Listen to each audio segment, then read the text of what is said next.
Welcome to Penrose Learning, where we make understanding easy.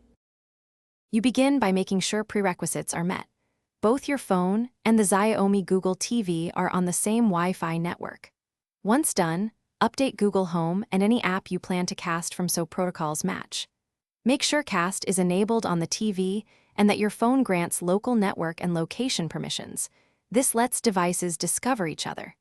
Now open the app you want to cast from and look for the cast icon. Tap it to begin the connection process. Once you tap the cast icon, select your Xiaomi Google TV from the device list. You may see a friendly name like Living Room TV. If you want full screen mirror, choose Cast Screen/Audio from Google Home. This mirrors system UI and apps.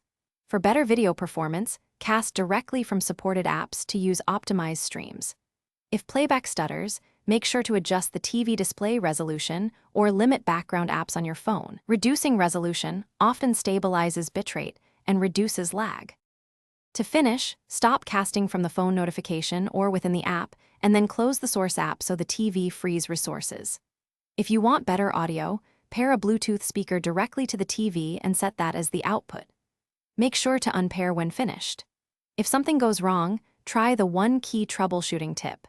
Restart both devices and your router, because most discovery and handshake problems clear after a reboot, and then reattempt casting. Thanks for watching. If this was helpful, leave a like and consider subscribing. See you next time.